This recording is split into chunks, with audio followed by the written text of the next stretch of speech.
movie fans, and welcome back to another episode of the Uncharted Media Podcast. This is episode 156, so Spider-Man No Way Home finally comes out next week, and I'm more excited just for it to be out, so we can kind of move on to something else. Like, I feel like all film speculation over the past year has been about No Way Home and like nothing else. Like, don't get me wrong, it's a Spider-Man movie, so obviously I'm going to be excited. I'm just ready for it to be out so we can know definitively what we were right about, what we were wrong about. Everyone will come back and go, oh wow, you were right, Happy Hogan did die, and I'm more confident about that than ever. But we're expecting No Way Home to be a big epic finale to this original trilogy, so we're expecting a big huge final fight, probably with Tobey and Andrew and some other Spider-Man is my guess. So that's what we're going to talk about today is best final fights in movies. It could be either one-on-one fights, epic battles. So long as they're the final fight in a movie, they are fair game. And it's just movies. TV can be a whole separate thing for a later date. But before we get into that, Josh, how are you doing today? I am so filled with anxiety. Okay, so y'all wouldn't know this, but we just started recording a bit ago, and then I luckily in the intro, spilled most of my coffee, all like on my laptop and all over my dad's desk, and I'm just like so stressed out right now, hoping that like modern engineering keeps out coffee. I don't know, but I'm all right. Like other than that, I'm chilling. We finished decorating the Christmas tree last night.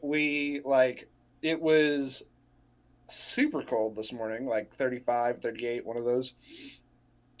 But like, I'm chilling, dude. I got my bowl of oatmeal. I mean, luckily, nothing's on me, which is but like, oh man, I'm so stressed out. I'm so stressed out right now. So I've been busy with work, so I haven't been watching a ton of stuff, but continuing my Spider-Man rewatch. I just watched Amazing Spider-Man 2, I think, last night. How was it? I've said Emma Stone was the MVP of the first Amazing Spider-Man. Like, her Gwen Stacy is so good. Andrew Garfield is the MVP for Amazing Spider-Man 2. Anything Spider-Man related is perfect. Like, we've talked before, the intro scene where he's stopping the Rhino is, like, pitch perfect Spider-Man of... You can call me Webhead, you can call me Spidey, just don't call me late for dinner, pantsing Rhino while singing his own Spider-Man theme, running late to his own graduation. Like, that's perfect. Or, like, when he's fighting Electro at the end. I hate this song, even if you're like most people and hate the dubstep electro stuff. Andrew is just killing it in Amazing Spider-Man 2. There's just way too much other stuff. And as I was rewatching it, like, the first half an hour, I'm like, this is not nearly as bad as I remember. And then, like, a certain point, like, all the storylines start happening going, oh, yeah. Yeah. I forget how dense this movie is. Another reason I think I like the Amazing Spider-Man 2 suit almost the most, except for the Homecoming one, and we talked about before, the Amazing Spider-Man 2 suit is almost perfect. Just make the eyes move, and it's a perfect Spider-Man suit. I think the reason I like that one so much is it's a little loose. Like, when he falls from the sky, you could see the ripples in his uniform, and it's not, like, skin tight like the Holland or the Maguire one is. Like, this is clearly fabric and made by a person. It's got that tactile feel to it. You're like, that looks like Spider-Man. It bunches up in certain places when he's bending his arms or legs. Like, that is not like skin tight. That looks like Spider-Man. I still have a lot of issues with Goblin. I think they're just like, well, we gotta kill Gwen at some point, and in the comics, Goblin kills her, so we gotta do Goblin. Also, rewatching it now, Dane DeHaan is so much worse than I remember. Yeah, he's awful as Goblin. Like, or just he's awful as Harry. Like, it's just, he's not like a likable guy. He's not, I don't get any sense of like friendship between him and Andrew at all. So it was just like, plus I think the big thing that counts against him, and it might not be his fault in some ways, is story wise, he kind of comes out of nowhere and just kind of shows up again. And it was like, all right, I guess we're supposed to like this guy. I don't understand. And Okay. here's where I'm going to make some people mad. Eddie Brock in Spider-Man 3 is better set up than Dane DeHaan's Goblin. And is Yes, better absolutely. executed. Like, that Venom is still terrible, but in terms of why he is what he is and overall narrative purpose, it's not great, but it's still better than Dane DeHaan's Goblin. And Josh and I have talked about before, in Amazing Spider-Man 2, when Gwen's leaving, he makes this big, I love you on the bridge. What should have happened is he goes up to the bridge, kisses Gwen, and she's like, I'm going to go wherever you go. And off in the distance, we see Electro messing with the power grid. So Spider-Man goes off, except Gwen follows behind with him. What should have happened is he leaves Gwen on the bridge saying, okay, I know you will be safe here. You're on top of a bridge. No one's going to come to you. Then Peter by himself beats Electro. Once he beats Electro, he comes back to the bridge to find that Gwen is not there. And that's when Goblin comes in to swoop because she was unattended. That would have made a lot more sense than have Goblin kill her on the bridge like she does in the comics. And here's where my heart gets all cold and jaded, and it's wonderful. He should have held her dead body on top of the bridge, and while he's crying, we slowly do a wide shot to the bridge, and the I love you has faded away into the wind. Just what should have happened? And that's what I think I think I've said before about Amazing Spider-Man 2. There's definitely a good movie somewhere in that. That like so much overcomplicated stuff. It's very interesting to skip over Norman completely. I kind of liked that. It does bring like I don't like the Goblin disease though. Yeah, I don't like how they did it, but I liked Harry being the first Goblin. I think it does add something to the whole Green Goblin dynamic. But like there's certain things they do with Electro, like while I'm not a big fan of the Big Blue, like him going in and out of power circuits is super interesting to me, and how that would work, and like what other abilities they can bring out with him, and just there's a lot of really, really cool stuff. Like Paul Giamatti as Rhino would have been so good, and then you just stuck him in an oversized, weird, like robo suit. Like even that scene is pretty good, except for him in that suit. So whatever, dude. Like, scene that I hated the first time I watched it, but I get what they're going for, is at the end when Rhino shows up, the trailer bait stuff, and the little kid with the worst mom in the world just crawls under the guardrail, and he's like, I'm gonna fight Rhino. Like, I hated that scene when I first saw it in theaters, and to a certain extent, that scene still is completely illogical and doesn't really work, but I get what the movie's trying to go for, of Spider-Man inspires other people. Yes. And I like that. And even when Spider-Man has been knocked down, he still is quipping of just like, on behalf of the citizens of New York and all real rhinos across the world, we ask you to cease. Like, okay. And then they trailer bait you by just having that final shot of him about to fight Rhino, cut to black, and you're going, wow. Okay, sure. It does, like I said, there's a good movie in there somewhere, and there's a lot of really, really good ideas and concepts that Sony, like, you have to give them credit for, but there's just an overwhelming amount of stuff that just, like, is frustrating. What you watching? I have been really busy this week as well. We watched Hawkeye episode 3, which is a breath of fresh air for me. I'm not going to like drop any spoilers or anything like that, but I personally, I think I said it on the pod, was not really like down with Hawkeye after the first 2 episodes. Like, it was cool and I liked the characters, but it wasn't something that I felt like I could spend a lot of time with. And then episode 3 happens. I'm locked in now. Let's go. Like, I don't know where we're going, but I'm down with it.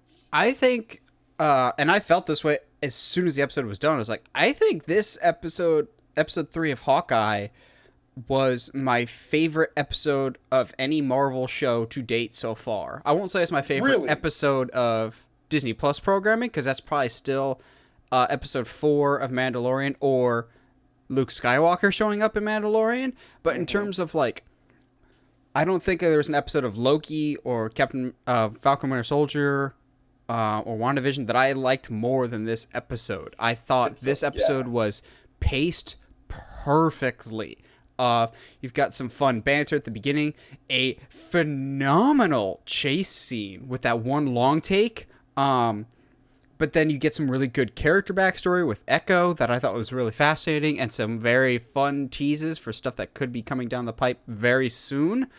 But to me, actually, the scene that really stuck out in my head more than the chase scene or Echo's origin or anything else was when Hawkeye's son calls him and he doesn't know who's calling him. And so Kate immediately starts writing on a piece of paper. I'm just like, okay, I will like Kate for life. Like, you're just there to help, and it's those little like helping moments. And he's like, thank you. Like, he's appreciative. They're a good team.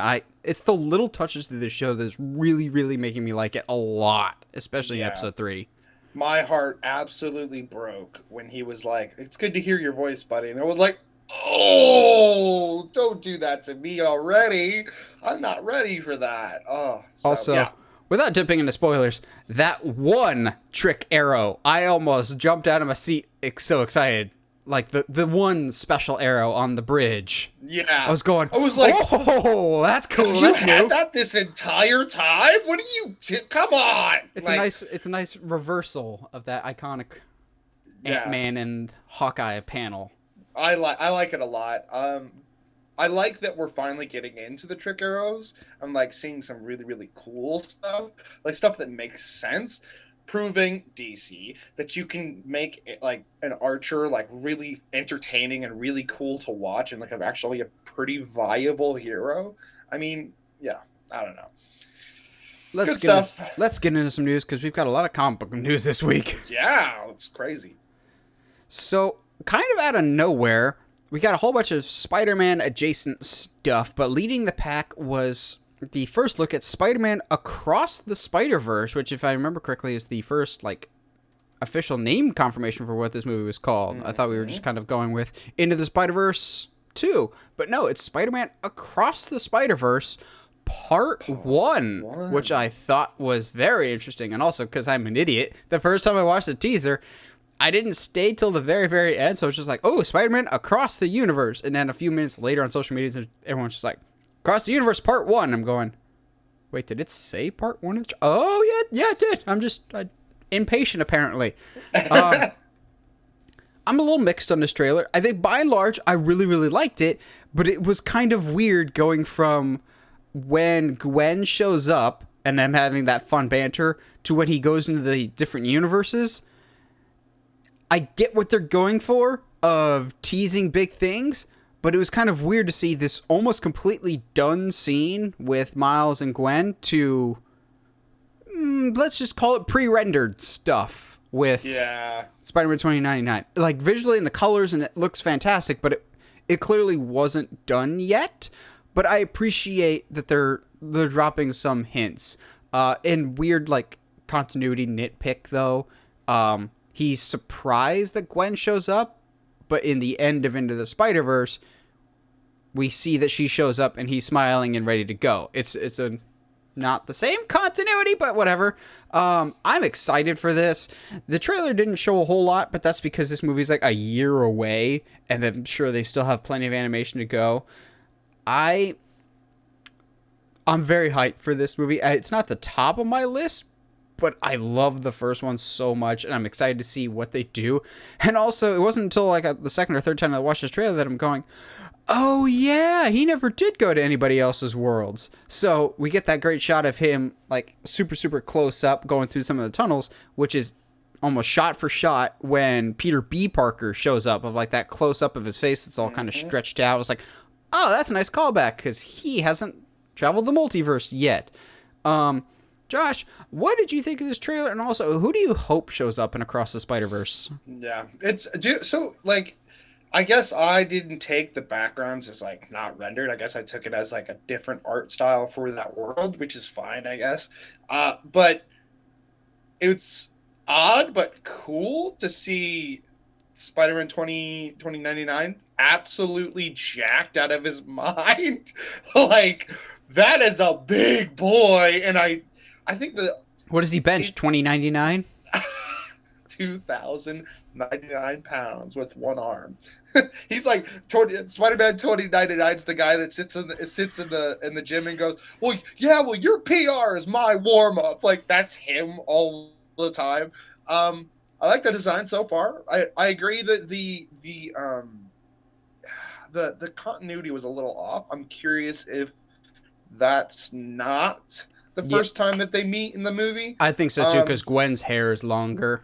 Yeah, so I'm wondering if they're gonna have like a little bit of a scene beforehand, maybe because it does seem like there is a pain in his eyes almost. Also, first of all, I forgot to say this: them aging up Miles is peak. Very good. Like, wow. It's like, okay, cool. I like progression. That's fun. As far as like, did the trailer do anything more for me? Like you said, like it just, the movie's still a year away, and I'm okay with them not going all Sony on this and revealing too much too early. I'm down. Like, sure, this wetted the taste buds. Especially the part 1 had me very interested. Like, that's game changing too. Who do I hope shows up? Okay, Spider-Ham and Spider-Man Noir would be fantastic. I love it. But I'm okay if they don't. I won't be hurt. It'd be interesting if they bring in other characters that aren't necessarily Spider-Man from those universes. Having a legit like Frog Thor show would be hilarious, just because that's Spider-Ham's universe technically.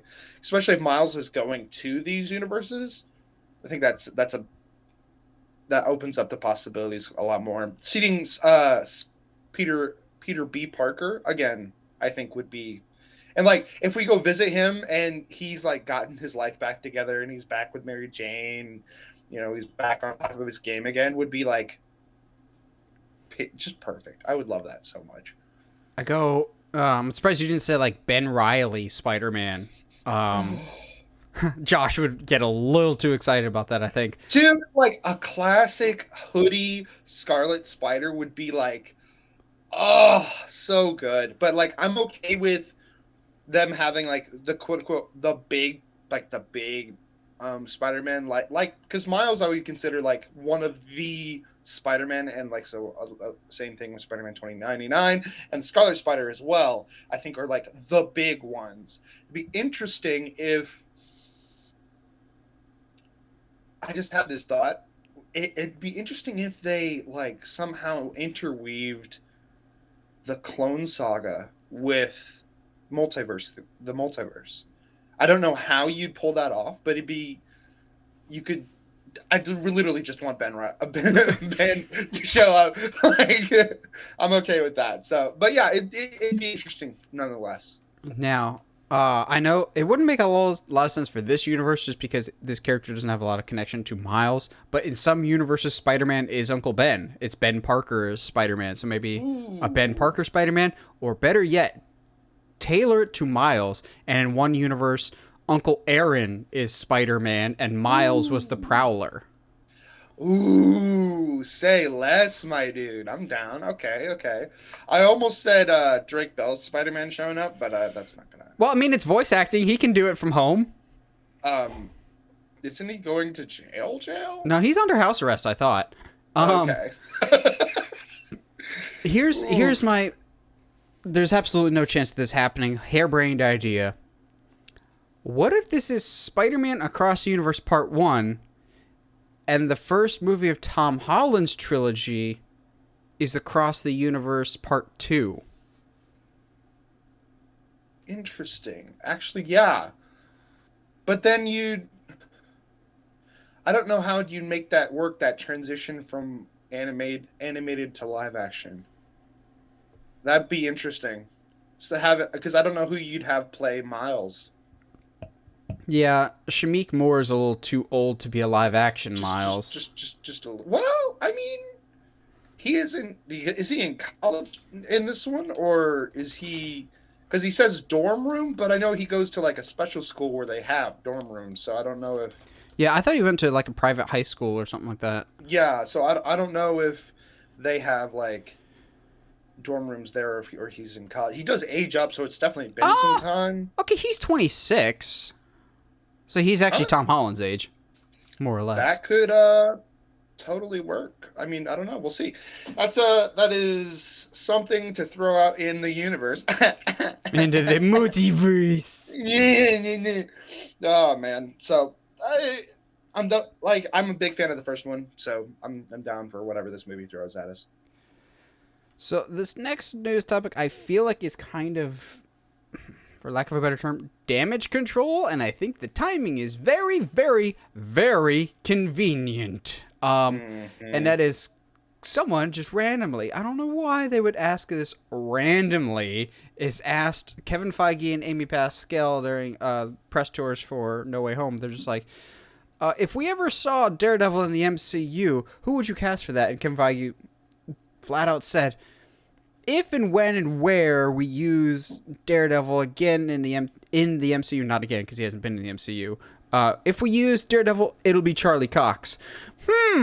Interesting that you say this less than 2 weeks before the next Spider-Man shows up, when a character might really need a lawyer, and those rumors have been around since his identity got exposed in Far From Home. Like, I've never been one of the people that believe that Charlie Cox as Daredevil would be in Spider-Man. But this isn't a case of where there's smoke, there's fire. This is, holy crap, the house is on fire, and we're sending smoke signals with its burning embers. Like, Yeah. this to me is like, we're not waving the white flag violently. This is like, gently. This is a big, huge red banner going, Daredevil with Charlie Cox is back in the MCU, probably in Spider-Man. But pay no attention to that. There's other things that happen in this movie. Like, Yeah. come on, man. This is it. The timing was a little too convenient, and it just, well, especially with some stuff that might be happening in Hawkeye. Yeah, I think it's. So, okay, my big thing here is this, all right? So we've confirmed that, like, basically him saying that confirms that the Netflix shows are not, like, I think we've kind of confirmed They're it a little multiverse. bit already. I'd say they're multiverse. You could technically say that now, right? But does that mean that this is a variant or what? I'd say variant, yeah. You know what I mean? Like, there's a lot of questions that I think are gonna, I won't say have the potential to overshadow like this casting, but like at the same time, like especially if, and you know what, I'm gonna say it, especially if Vincent shows up as Kingpin in Hawkeye, like that raises a lot of questions to me, because does that mean John Punisher's gonna be out there? Like, you know what I mean? Like, so do you just bring Charlie and Vincent back, and then just, you know, they bring everyone back but Iron Fist? See, I know, but like, if you do that, I think that raises a bigger eyebrow than if you just bring back Charlie and Vince. I don't know. I'm so like, let me say this. I don't know who else would play Daredevil. I'm not Ben Affleck. I'm not that big of a fan of Charlie Cox's Daredevil. I like the show. Well, I like the first 1.5 seasons. But, and the suit doesn't do anything for me, and fine, whatever, different suit. But him as Daredevil is not something that I was like clamoring more for. Vincent as coming back as Kingpin, absolutely. There's a viciousness that I think needs to happen with Kingpin that he brings to that role. But I don't know, man. I'm like, I don't know what to do. It's one of those, like, I don't know what to do with this information, because the implications are kind of important. I don't know, man. I never really hopped on the Netflix train. I didn't really watch any of the shows, but this is one of those castings that I know a lot of people are high on, and Daredevil as a character I think is too important not to be in the MCU. And it was like everything was locked behind the paywall that is Netflix, because at the time that the shows on Netflix were released, the head of that department and the head of the movie department did not get along. They were not the same person. Now it's all under one unified banner, and more or less, I think all the contracts have expired with Netflix, which is why all the shows were canceled, and why we'll see Daredevil first in the MCU, probably, because that was the first one to expire. So I could see this happening. I'm with you. If he shows up in the MCU, can we please get a new suit? Because I like his first, like, ninja look. I thought that was a pretty decent look, but the actual final suit I was kind of underwhelmed with. And the MCU lately has really put even more of a concerted effort to have comic book accuracy and awesome looking suits. Like, we know Hawkeye's getting the purple at some point, and that makes me very excited because please. So maybe we get a little more comic accurate Daredevil. Josh will hate it, but I don't care. Cowards, bring back the yellow and maroon Daredevil suit. I dig that suit a lot, actually. Oh, see, I think the big thing they won't do is they won't bring back the batons. See, that you need those though. The batons are necessary for Daredevil. I don't think they will. At least to the extent that they're used in the comics. Like, he has them in the show a little bit, but not like where he can, like, they also have wire attached to them and he can swing from building to building with that. Like, not to that extent. I don't think they'll ever do that. Even though that's so cool. But whatever. I don't know. We're in the age of comic book movies where you genuinely can never say never to anything. We're getting a Flash ring, for crying out loud, next year. Okay. We had a big, huge scale of Endgame. We're having Michael Keaton's Batman back. We really cannot say no to anything except a Man of Steel sequel. That's the only thing we can't get in life. Where's a jar? We need a jar for that. Yeah. But, like, I could see, with Kevin Feige's approach, I'm not saying the Netflix shows were bad, but we can get a better and more cohesive approach to things. Like, I know it started off strong with Daredevil, but it was pretty steady decline after that. Luke Cage was pretty decent, but The Defenders was okay. Iron Fist was a train wreck. And I wouldn't be surprised if some of them get merged together, like team up Iron Fist and Luke Cage to do a Heroes for Hire show. Or just a show on Disney Plus called Hell's Kitchen. Don't even call it Daredevil, just call it Hell's Kitchen. Yeah. I think it's funny that the general consensus that I've seen online is people just going, yeah, bring back all the Netflix actors except Iron Fist. You can recast that one. So I wouldn't be surprised if he's the one and only guy that's left high and dry. But that's what happens, Finn Jones, when you don't feel like actually trying on your show and don't feel like trying on any of the stunt works and basically having your team do it all for you.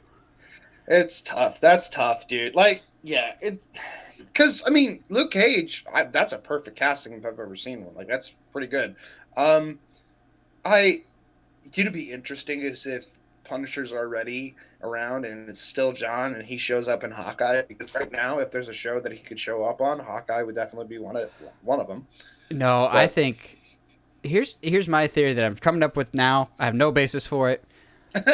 I see Punisher showing up on Moon Knight. Say less. Oh my gosh, that is not something I realized I needed, and now it totally is. Oh my gosh. Have that exchange of just like, hey, how are the voices in your head doing? Oh, they're fine. How's your dead family doing? Oh, they're okay. Okay. Okay. Oh, you got me now. Okay. I'm a planner.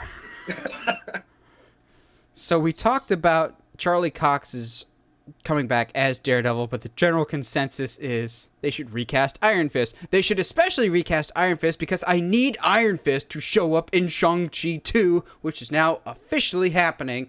And in other news, water is wet. Like, this movie is one of the most successful movies of 2021, which unfortunately is not a very high bar, as like half of the nation still isn't going to the theaters again.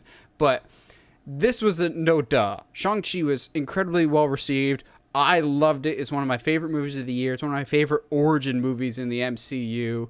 Simu Liu just absolutely crushed it. And as soon as it was done, I was like, yep, I'm going to need a whole lot more of these. But as soon as the movie was done, I'm just going, So the sequel has to be Shang-Chi and the Iron Fist, right? It has to be, yeah. Come on. Or it could be Shang-Chi and the Legend of the Iron Fist, but that sounds too long and too much like the original title. No, I'm okay with that. But Shang-Chi and the Iron Fist, that name sounds just like those old martial arts movies that that Shang-Chi takes such heavy inspiration from.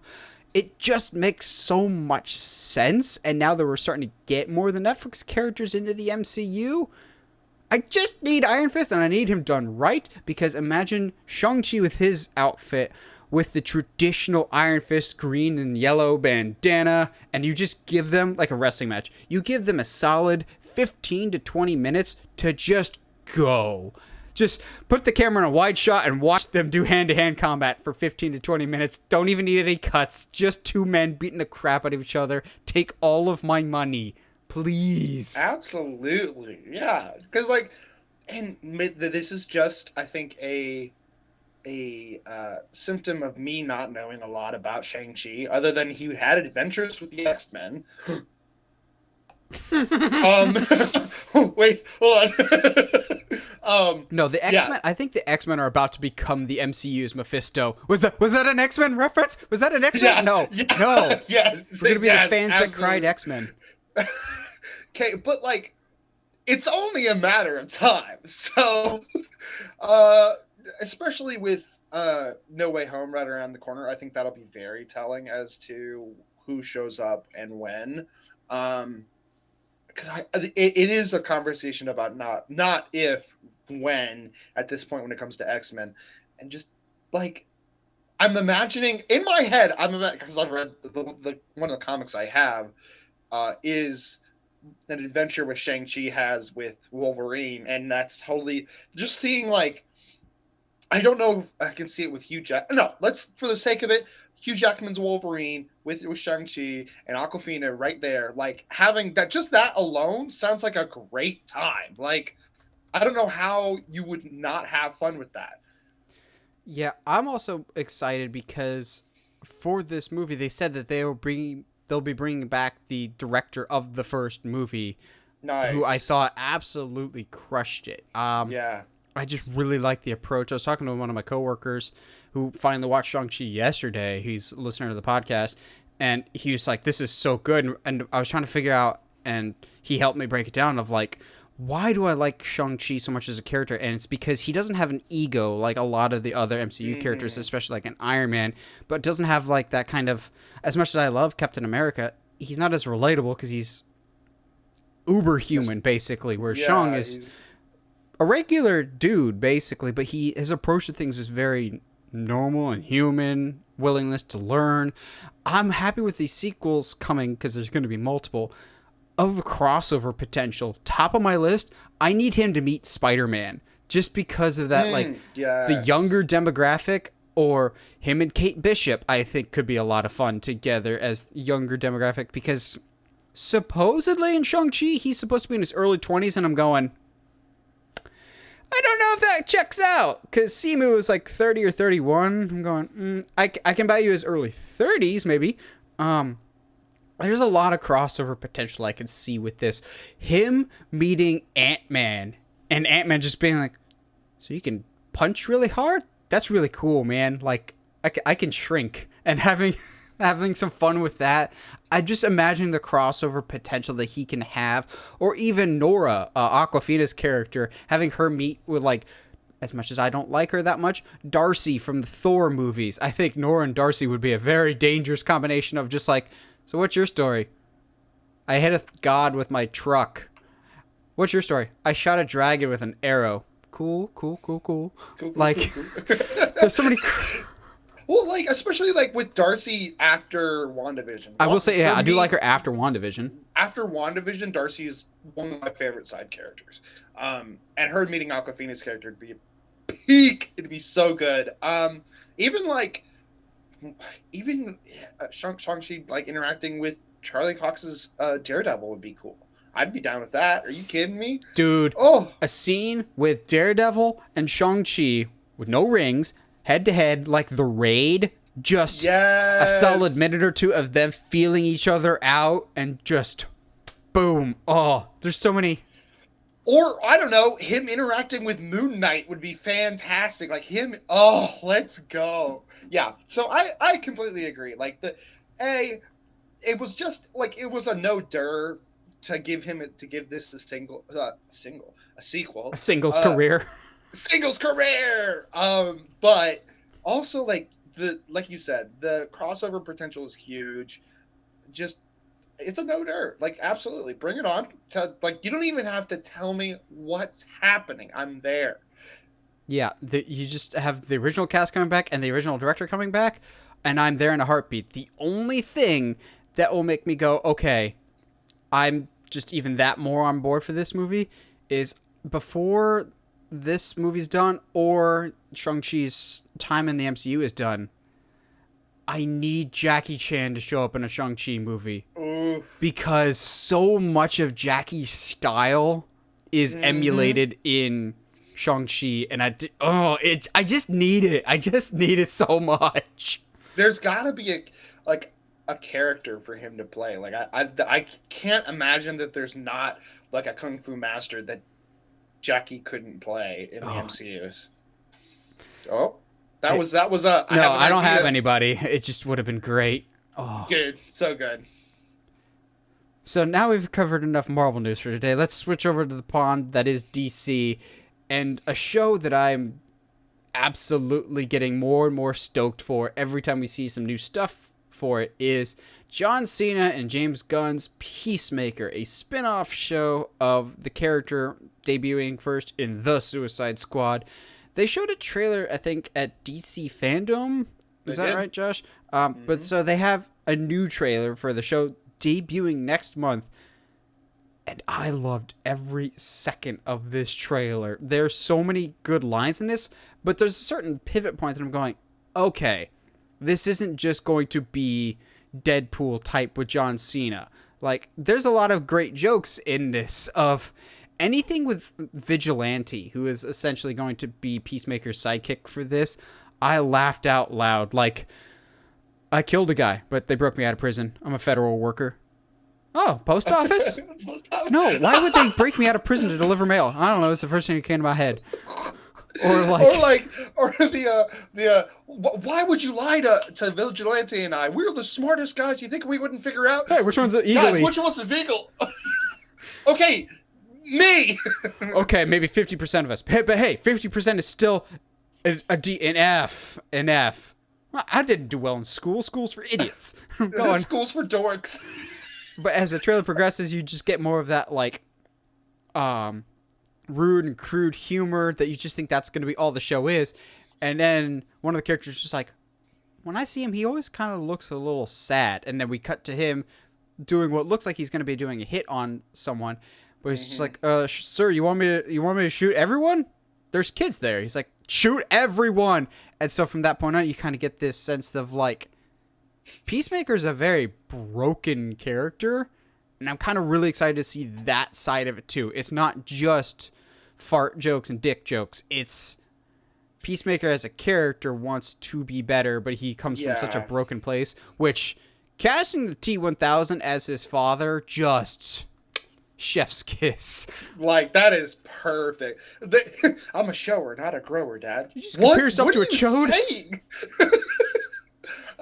He's like I think this trailer showed anything.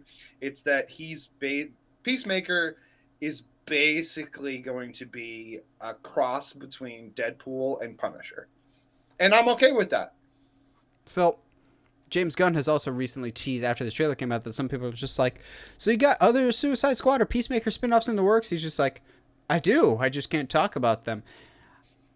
I have had this suspicion that Peacemaker is like, it's going to be a good show, but it'll be the entry point for much larger things and James Gunn's involvement in the DCEU. I think after Guardians 3, he's done with Marvel, I think, and going over to DC because of how much freedom and autonomy he had with The Suicide Squad, which is still probably my favorite movie of the year. It was so good.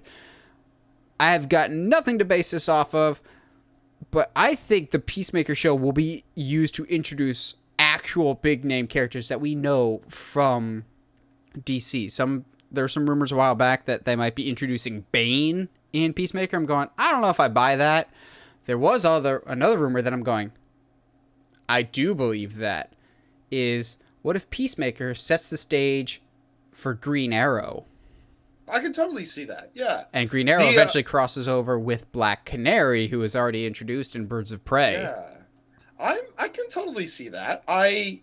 The thought I had about the end of this trailer was definitely, so I wonder if he's still going to be quote unquote codename Peacemaker by the end of the movie, by the end of the show. I wouldn't be surprised if he ends up being someone like, I don't know, Guardian, which would be, to me, very, very interesting. And like, especially if you're going to have a character go from mentally a place of, I'll do anything for peace, to somewhere different, I think doing a complete character change is not like the worst idea at all. I can kind of see Bane. I would love to see Green Arrow, just because does feel like a Spider-Man level threat of like, they're not like world enders, but they could really mess up a city kind of issues. But yeah, there's a lot of stuff that could happen. I don't know how to feel about it. I'm trying to think of like some mid-level obscure comic book characters that James Gunn could use, because, that's his bread and butter, is using the obscure characters. He's already used Polka Dot Man. Mm-hmm. Use Professor Pig. I don't care. Actually, Professor Pig would be terrifying for a Matt Reeves Batman movie, people. Like, basically picture if Hannibal Lecter wore a pig for a face. Or even like using this as a way to start introducing rogues galleries, like, so doing the thought I had was like Trickster or Mr. Freeze, or like doing this as a back alley way to kind of give introductions to characters, so that when they do show up, you can just go right at it. Mark Hamill's Trickster comes back from the Joker from the Flash series, dude. But even like having someone like John Cena's Peacemaker try to interact with Mad Hatter would be absolutely hilarious to me, and I'm super on board for it. Also, I want to give all the props in the world. John Cena really seems to be like putting his A game out there acting wise. I think Peacemaker in the Suicide Squad was his best performance to date. It wasn't just funny, without giving too many spoilers away. When he has the existential moment when it's just like, do I do this or do I do this? And the fight that ensues because of it, that was genuinely heart-wrenching, just because, one, it involved a character that I hated the first time around. It ended up loving the second time around. Yeah. And then going, oh, there's emotional complexity to this toilet bowl head man, but it's not a toilet bowl, it's a beacon of justice. I think the show has a lot of interesting possibilities. More than anything, it's an original HBO Max show, and there's not nearly enough of those, unfortunately. And the more and more this is, and I think this is going in this direction anyway, but the more and more HBO Max seems to be the home for like a underground quote unquote extended universe of DC shows, and I'm really on board for that. And DC is also trying to expand its underground reach to the movies, trying to cross over with that eventually as well, because we're getting a Penguin spinoff off of the Matt Reeves upcoming The Batman movie with Collin Farrell reprising his role as Oswald Cobblepot. Now, I think this is awesome, but at the same time, when I saw this announced, I'm going, we had a Penguin origin story. It was called Gotham, and not enough people watched it. That's why it got canceled after 5 seasons, and they had to rush the ending. I think this is awesome. We obviously have not seen the Batman yet. It doesn't come out for a while yet. It doesn't come out until March. But Josh and I both love Collin Farrell, and it's still amazing to us that this is Collin Farrell. Doesn't look like him at all. So supposedly this show will show the rise of Oswald Cobblepot in the crime, basically the crime underbelly of Gotham, so to speak, and his rise to power, while also further expanding out the world of Gotham for future movies, which I think is really smart synergy if you do it correctly. And I think they will, because Matt Reeves is still going to be attached to this, not as director, I don't think, but as an executive producer. Now, this will also work in tandem with the GCPD show that we've got coming out with Jeffrey Wright back as Gordon. So we're going to have 2 separate shows tying into the movies. Whatever gets us to Robin faster. That's all I really care about. But like Josh said with the Peacemaker thing, this could also be a good chance to introduce and expand the universe of maybe some characters that Matt Reeves doesn't have plans for a movie, but you could still use as mid-level villains of like a Professor Pig or, I don't know, the Flamingo. I don't care. Or if my theory is correct and the Court of Owls is somehow connected to the Batman movie, you could have the court actually be the one that runs Gotham and the court be Cobblepot's bosses, so to speak. And season 1 is his rise to power. Then we get the Batman, where Batman dismantles the Court of Owls. And then season 2 could be Oswald going, okay, Gotham is now free from control. It can be mine now. And the power struggle that can ensue from that, maybe a turf war with some other Batman villains. I think this is a really good idea. Oh, I agree. I think what will be really interesting too is, to me, I mean, this is a long way off, but it would be interesting if the first hints of Red Hood comes from this show. Like later, not obviously not in this first season, but later on, like it's like, hey, there's this guy in a red that's got a red helmet that's been killing, like stopping our ship. But that would have to be Joker. Like, that could be really, really interesting. You could, timeline wise, yes. But that's why I was like, if you're gonna do like the Red Hood, it'd have to be way farther along in the time, which I'm totally okay with if they don't do that. But that's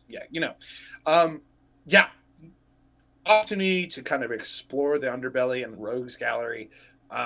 I would be really, really excited if they use this as a setup for the Iceberg Lounge and like all these like iconic things that end up being like big things in Gotham. There's so much opportunity here, I think, both with this show and the GCPD show. Wow, I said that right the first time. I'm pretty proud of myself there. That it'd be hard to like just not acknowledge these shows at all. I understand if people are like really Batmaned out. I completely understand. But like, there's some cool opportunities here for storytelling, and I think writing off the DC shows because they happen to be attached to Batman is really like kind of cheating yourself there. Now that you've said it, I need the Iceberg Lounge to show up at some point. And then, hey, maybe do it like Arkham City, where you've got the Iceberg Lounge, but underneath the Iceberg Lounge is Solomon Grundy. Solomon Grundy would be perfect for Peacemaker, of a really, really obscure character that James Gunn could use. Yeah. I would be down. Even like Swamp Thing randomly showing up would be cool. Solomon Grundy versus Swamp Thing. Oh, yes, absolutely. Like, get out. If Swamp Thing doesn't yell, "Get out of my swamp," I don't want a part of it. What's the donkey doing here? Don't ask about it. Get out of my swamp. Honestly, having Swamp Thing and not having Shrek references is like just a missed opportunity. And that's totally something I can see James Gunn doing. But yeah, like, and I need like a traditional, like, Iceberg Lounge too, like a giant iceberg in the center of the lounge, like an actual, like, kind of like from the games how they did that Iceberg Lounge, like, or from Batman Beyond. Yeah, I love that one. Just to rustle his jimmies. Like, dude, and honestly, I don't think I'm far off by saying I think Iceberg Lounge is already going to be a thing in the Matt Reeves Batman.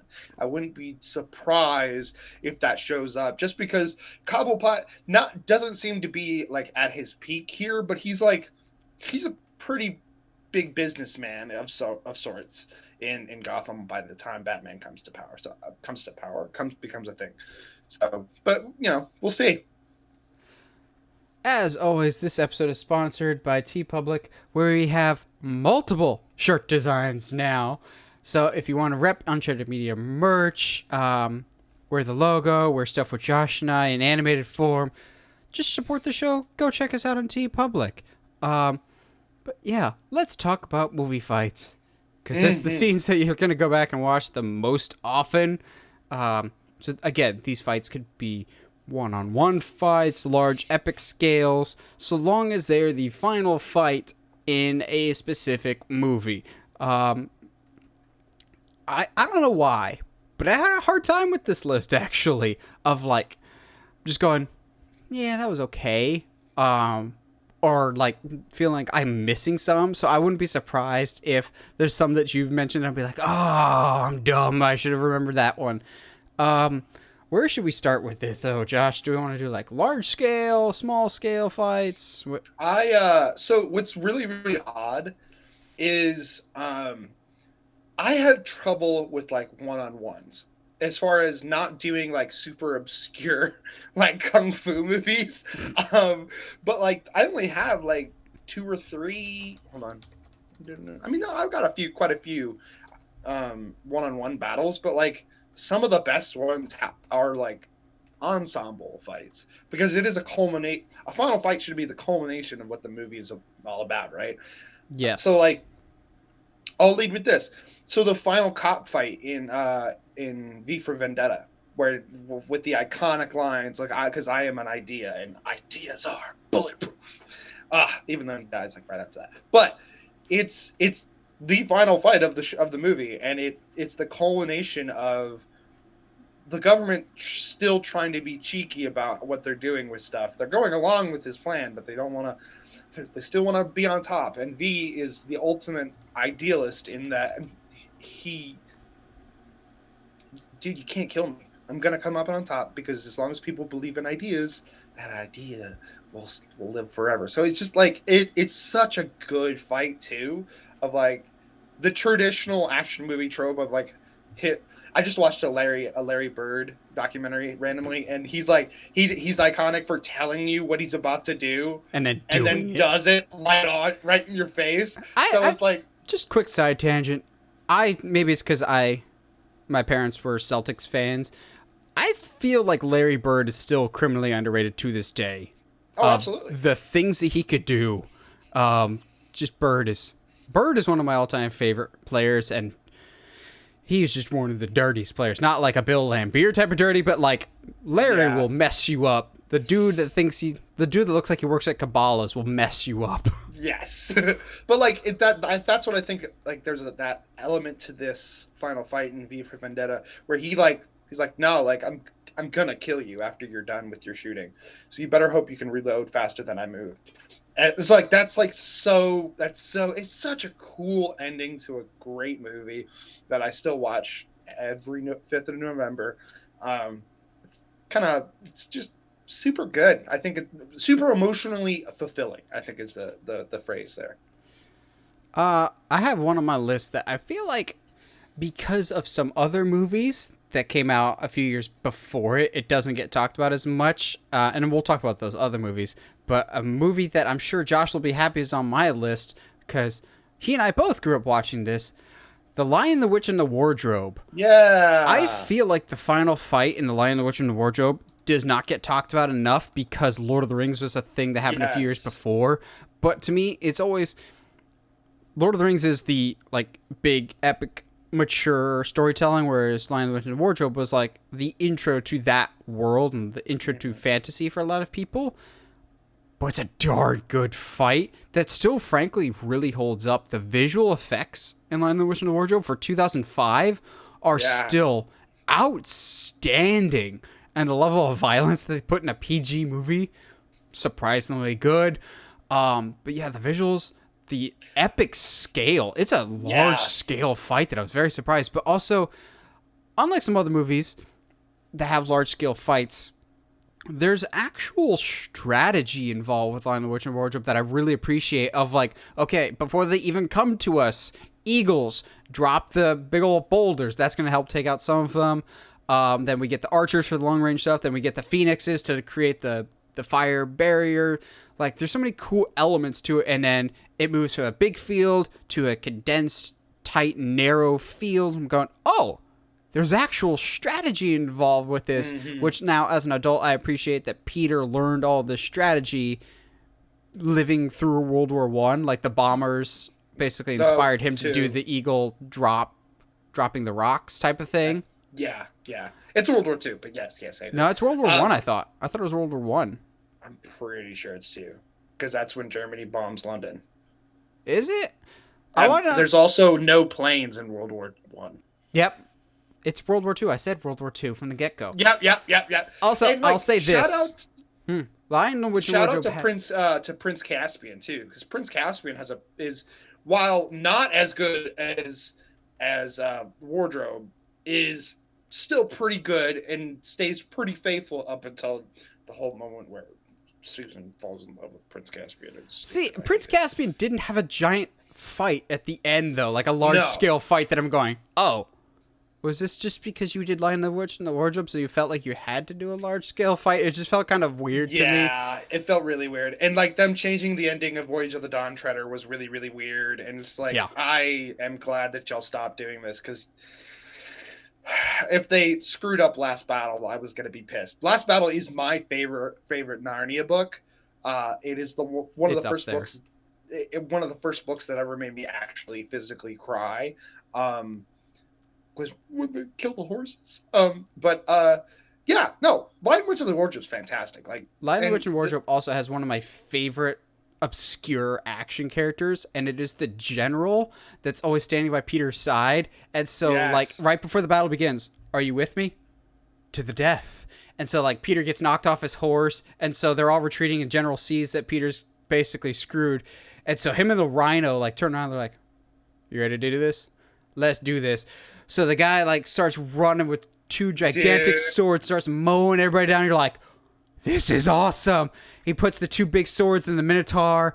Then he busts out that mega sword to try and take down the witch. And you're just like, that is how you go down fighting. Like protecting your king. That's so cool. Oftentimes too, sometimes characters are like, to the death. And then they, like, leave with the rest of the retreating forces. Like, what? You didn't mean that. Come back on your shield or on it. Yeah, like, come on, man. Since we're on this fantasy kick a little bit, can we talk about Helms Deep? Because Helms Deep is literally, I think, still to this day, one of my favorite large-scale battles of all time. Like, it's definitely explosive. Toss me. What? Toss me. I can't make the jump. You're gonna have to toss me. Don't tell the elf. It's so good, and the way that while they do show our heroes kind of like doing their thing and winning the day in a sense, at no point, like, even up until the point where, like, Aragorn and Gimli are like, they do that scene where Aragorn, when he tosses Gimli over and then he hops over, and, like, they seem to be, like, winning. At no point during that battle, up until the point that Gandalf shows up, do you feel like they could come out of this alive. Like, it is an insane amount of force coming at them, and it's such a cool battle, and it's like it's a big deal when Aragorn shows up and like teaches the king of Rohan how to be a good leader. Or you get one of my favorite parts in that is when he's got that teenage boy, and he's just like, you ever swung a sword? No. And you're like, he's showing him how to fight and basically telling him how to be brave, because they have no fighters left, so they have to have everybody. And I'm just like, so cool. That is a man right there. That's a leader. There's so many iconic moments though with Helm's Deep. If you get what's his Legolas surfing down the stairs. Dude. You get the random Peter Jackson cameo of throwing a spear over the wall. Yeah. You get the rain coming down, so it begins. You get the guy standing on the rock. The one that always makes me laugh is the marathon runner that's like carrying the fuse that'll blow up the wall. Yes! Because it always looks like a Olympic torch or whatever. So every year at my parents' house, they have a fake tree that like is built in parts. The top of the tree always makes me think of that, of it's shaped the exact same way. So whenever I have to help with the tree, I always get the top, and I think it's the bomb from Helms Deep. And like Legolas is like trying to take him down, and you're like in your head, you're like, I hope he takes him down, but there's no way, buddy. There's no way you're stopping this. Which man. I mean, I know he's on the bad side, but major props to that runner. He gets shot a whole bunch. It just keeps going, man. Like at no I point does he man. stop. Like he doesn't slow down at all. He's just like, oh, 'tis a flesh wound. I'm gonna die anyway. So cool.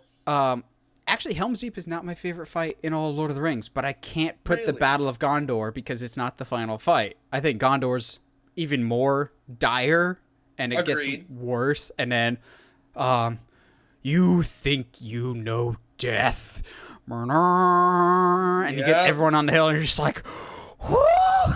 But the part the scene I'll go with is the Battle of Mordor, the actual final battle for Return of the King, like the. So let's call it the target battle, because as it's starting to go, you get the little circle and everyone surrounding him kind of looks like target for Frodo.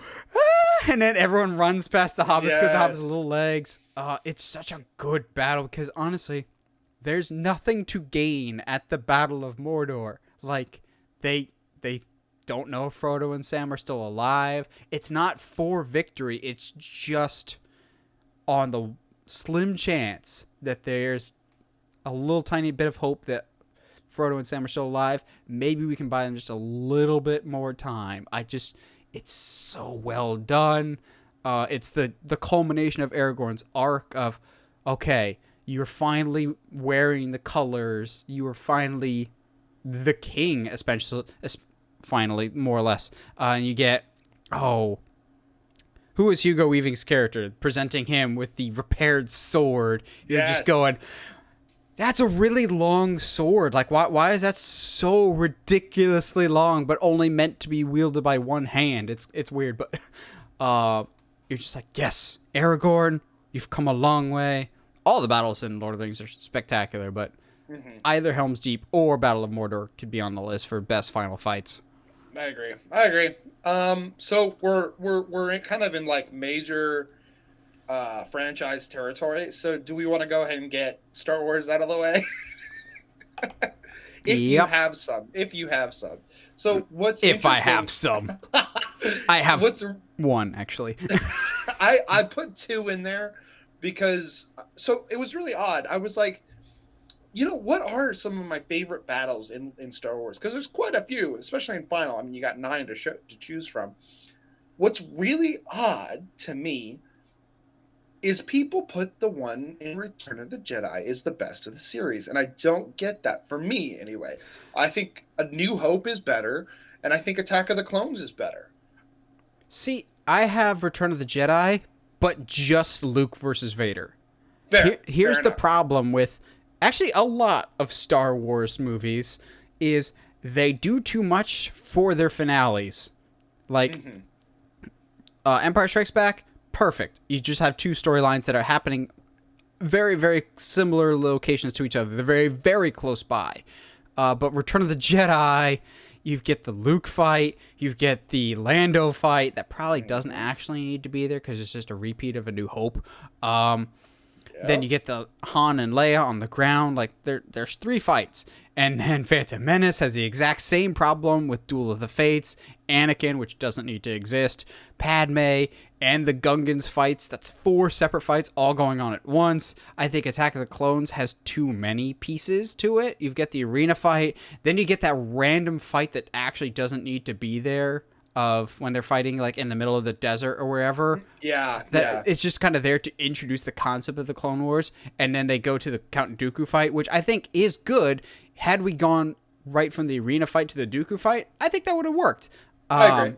But that one's a little too stretched out. Revenge of the Sith, we've talked about before ad nauseum, of it's too long, and also there's not enough emotional stakes to justify the length of it. The choreography's bad. I'll say that. I think both fights, the Yoda and the Obi-Wan fights, I think have bad choreography. Hey, Anakin, see that vine over there? Swing at me. Why, Master? 'Cause it'll look cool when we swing our lightsabers at each other. Don't question my methods, Padawan. Just like swing at each other. I'm going, this doesn't work. Or that stupid part where they just flail their lightsabers about only to force push each other against the wall and going, who was that for? Really? But I put Return of the Jedi. What do you put there? I have A New Hope or Attack of the Clones. I think A New Hope it's good. It's about the only one that has only one fight going on. It's just the trench run, basically. It's that attack on the Death Star, and I think it's iconic. It's paced perfectly. You get the sense of, oh no, he might not get out of this alive, or oh no, they might not actually do this. And then the Falcon coming in, Darth Vader going off into space. Like, it's just, I think to me, it's pretty dang good. And I personally like my big, large scales that go into smaller scale battles. So a final fight for me for Attack of the Clones is literally from the arena all the way to the end of the Dooku fight. The only thing reason I wouldn't put Attack of the Clones up on the list would be, I don't like how flippy Yoda is. I think it's stupid and gimmicky, and it just doesn't make sense. I don't think Yoda should have ever held a lightsaber. No, at least not on screen. Like, he's a Jedi. He's got to have one. I get it. But to have him be that flippy feels so weird. And I just don't like it. Yeah, like Attack of the Clones, I think, had it right when Dooku and Yoda first start fighting. It's a battle of the Force, of using and moving things. I'm going, that's a good idea. That's how Yoda should fight. Or when Dooku shoots the lightning at Yoda and he just absorbs it, I'm going, that's cool. Also, Yoda absolutely has dabbled in some dark stuff to be able to do that. There's no way he didn't. I will say, oh my gosh, I'm sorry. It's so crazy to me that we, as adults, are watching the sequel trilogy and going, oh, man, they're just pulling out new force powers just so it's convenient. And you're telling me that you knew about Force Absorb before Yoda did it? Get out of here. Get out of here. Go away. I don't want to talk. I will say with A New Hope, it gets better with age of the tension that is built, of the countdown. I actually like, even if it's a movie that I've seen hundreds of times, I still am just like, oh man, I know how this is going to end, but I'm feeling the excitement on this one. Like, I'm feeling the anticipation. Although someone pointed out to me that I'm going, why did you have to ruin that for me? So the whole point with that trench run is the Death Star has to move out of the way of this planet off to be able to shoot Yavin 4, right? Well, why doesn't the Death Star just blow up that planet and then there's nothing in the way of Yavin 4? Well, and I'm going, there's probably reload time for a weapon that big. But like, also, given kind of the stuff in Rogue One, as much as like you and I have different opinions, I do enjoy it. But it definitely establishes that if it wanted to, it just have to have a powerful enough blast or time to charge. It would just shoot a hole through the planet at the moon. Like, there's no way. Yeah, that's definitely a small little nitpick, but I agree. Like, the fight still to this day is so good that still watching it today, I still go, oh, I know how this ends, but I'm locked in and ready for it. Yeah, I put the Luke and Vader one from Return of the Jedi. I don't need to go into a lot of detail. Everyone knows that that's my favorite moment in all of Star Wars, because it doesn't have great choreography, but in that moment, it makes sense why there's bad choreography. It's just rage and anger, and it's fantastic. So we've talked about large-scale and small-scale fights. Let's talk about one that has both. It is both a one-on-one fight and also a massive large-scale fight. Just doesn't take place on land. Aquaman! Oh, gosh. Don't you be hating on Aquaman's grand finale. I just completely forgot. I don't know, which is so sad. Like, this happens to you and I all the time. Where, like, like, oh man, I forgot about that. But like, yes, absolutely. Yeah. When he takes the triangle, starts chanting along, I was like, oh, here we go. All right. Jason let's Momoa go, rides into battle on a giant Julie Andrews. Like, come on now. All right, fair enough. I'll take it. But also, James Wan just said, I'm going to go as ridiculous as possible, and you're going to like it. Y'all made fun of Aquaman and his weird seahorse. I'm going to have him ride a seahorse into battle, and y'all going to like it. And guess what? I liked it. And also, you have a 100% comic book accurate Aquaman suit that I genuinely thought would be unfilmable with the yellow and the green. I didn't think there was ever a chance we'd get that just because it was a little outlandish. But holy crap, did they make it work. But the large scale, James Wan understands fight geography of, okay, good guys are the red light and the bad guys are the ones in blue light. It makes it easier to understand the geography, whereas Independence Day Resurgence, I'm going to point you out once again, of the good guys and the bad guys are both flying green lasered alien ships. So I don't know who's shooting at who or who I should care about. Whereas Aquaman, it's a cluster, but it's a clear cluster. It's organized chaos that you can follow, and it's ridiculous and wonderful. You have Dolph Lundgren riding a shark into battle, but you don't bat an eye. You have Amber Heard. And then you have Jason Momoa just being amazing. But then you get the large-scale battle. Then he takes the guy from The Conjuring up to the shore, takes him out of his element, because I appreciate that Patrick Wilson was able to beat Jason Momoa the first time because they're underwater, and Aquaman wasn't his element yet. So Aquaman takes him to where he knows he can win on the surface, more or less, on top of a ship. And that fight's awesome. Like, that feels like a living, breathing comic book panel of the rain. Why is it raining? Doesn't need to, because it looks cool. Like, dude, the shot where he holds out the trident and the rain just kind of drops off the glowing trident or whatever, or he does the flip and breaks Orm's trident, you're just going, he's like, okay, you've beaten me, kill me. And doesn't. He shows his brother mercy, you're just like, he beat you. That's how you know he wins. And Aquaman's finale is just so good. I love it. Absolutely. So we're talking about clusters, right? Big battles that turn into craziness, absolute insanity.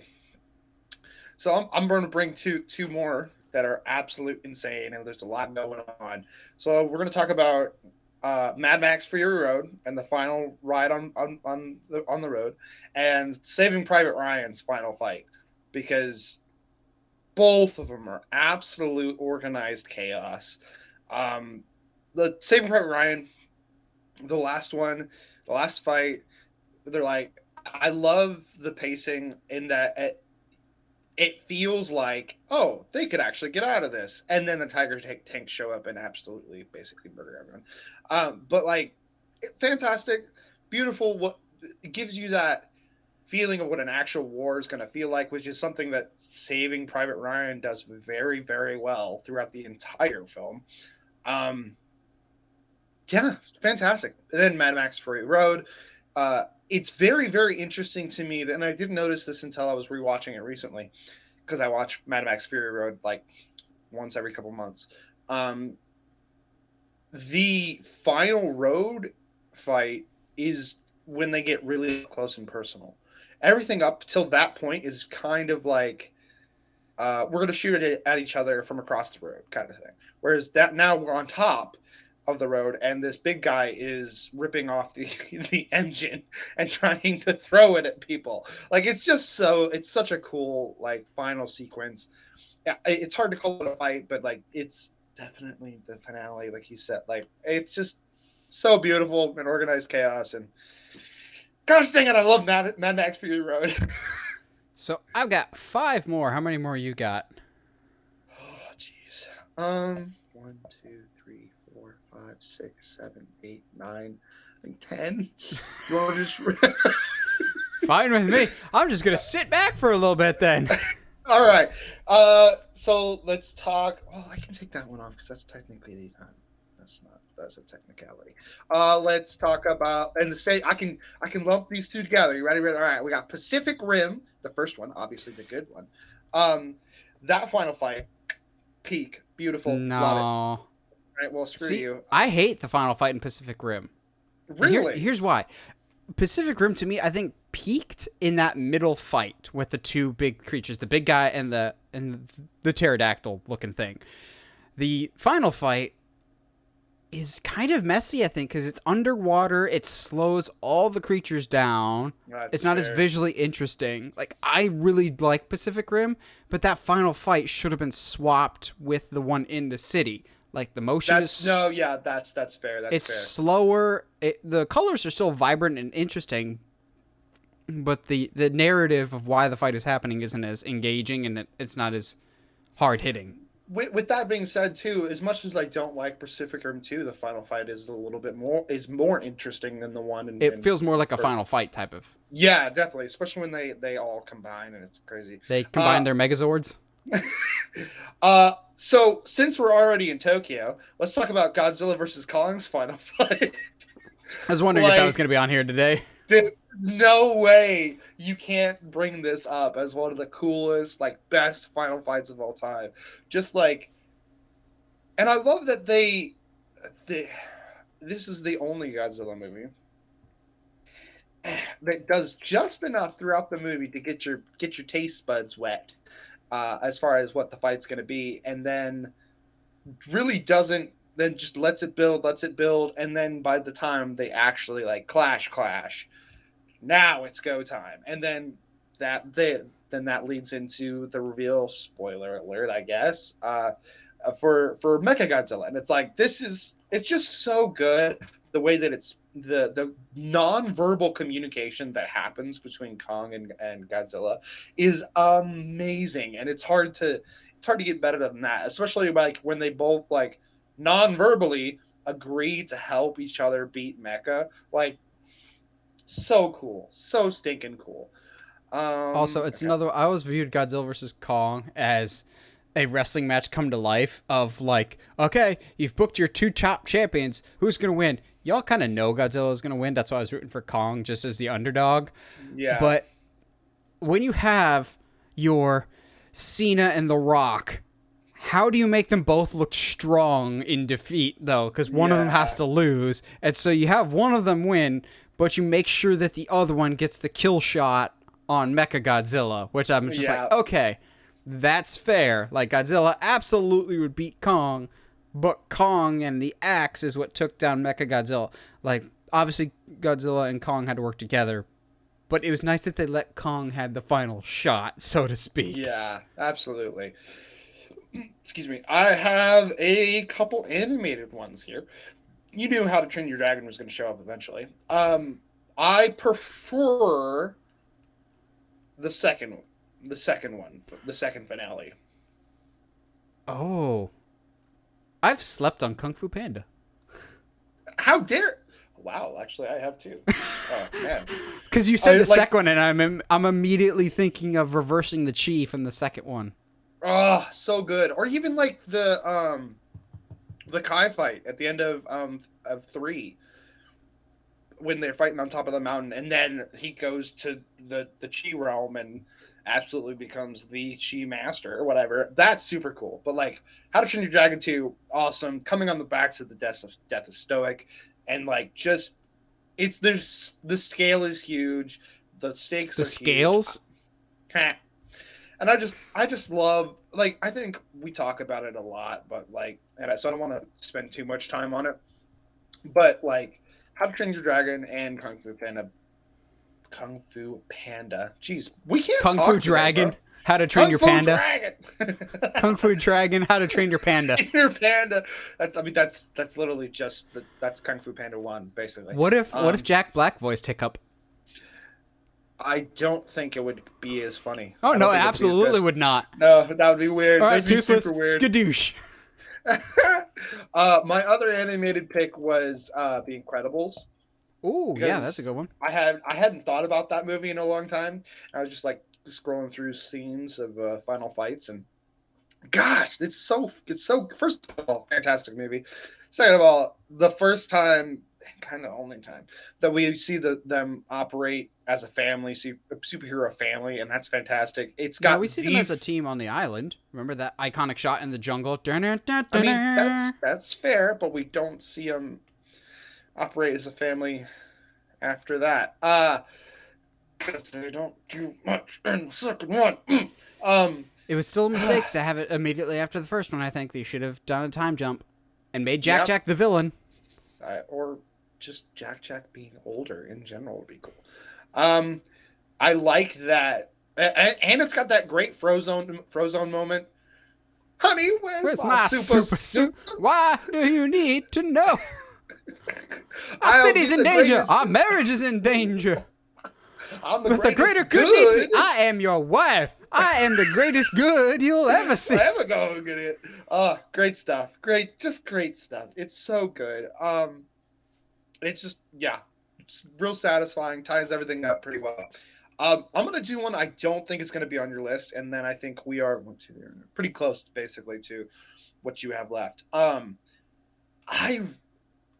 think this is the more times I watch it, I really, really like Superman versus Zod and Man of Steel. Yep, it's not on my list. I think I've appreciated it more that it's a beginning Superman that hasn't really fought.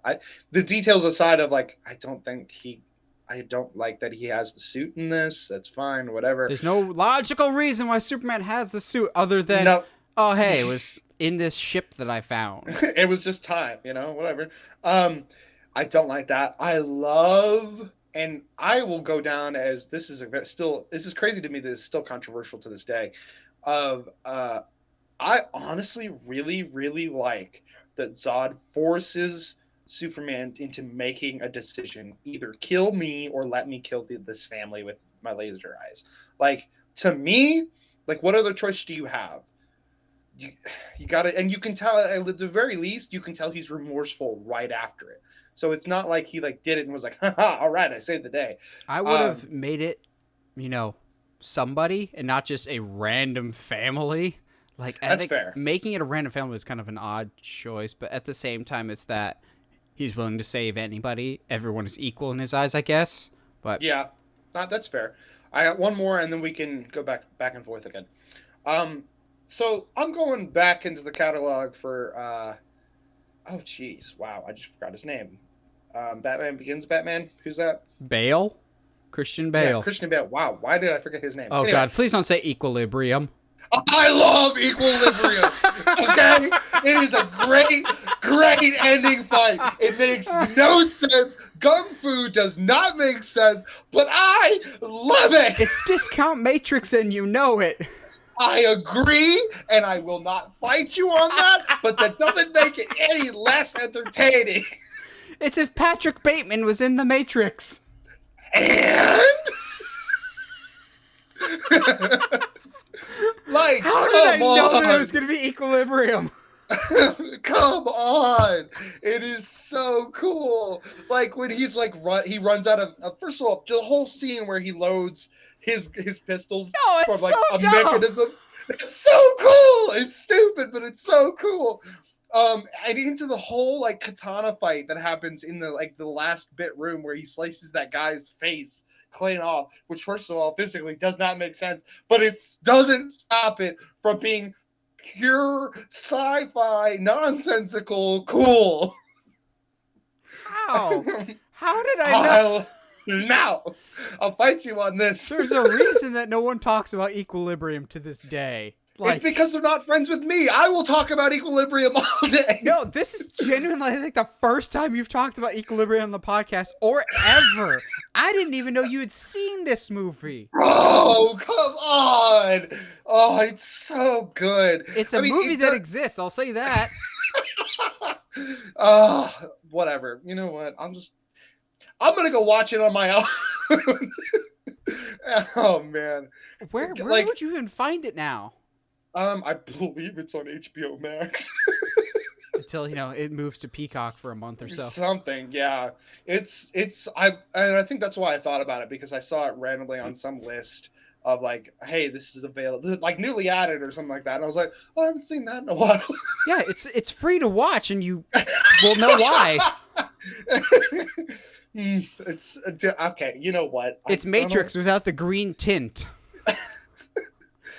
Which is very odd to me, but like, as cool as at least the first Matrix is, I wouldn't put any of the final fight on this list. It's like, it's fine. It's a thing. Yeah, Matrix has never done it for me. It's cool, I guess. I mean, I wish I could put the gun battle in the lobby on here, but that's not a final fight. It's a cool fight, but whatever. Yeah, technically the final fight in the Matrix, isn't it the subway fight with Mr. Ant? Yeah. With Agent Smith and Drew Scar. Yeah, it's okay. It's cool. I love visually. It's fun. It gets the job done. Whatever. Yeah. So I've got a bunch of one-on-one fights before I get to my last one. Let's get Josh less heated than Equilibrium. Let's even out his Equilibrium with one that we'll agree on. Creed 2. Yeah, that's a great one. Uh-oh. Creed 2. Let's go. See, I think the first Creed is great, but it has a weak final fight. Whereas Creed 2 I like better because it's got a stronger final fight. Like, to this day, I don't remember who he fought in Creed. It's the guy that but what's his name? He's a prick the whole movie. But what's his name? He's like super British or something, and he like punched him. Now I don't know his name. Okay, that's not the point. Okay. Now tell me every other Rocky villain.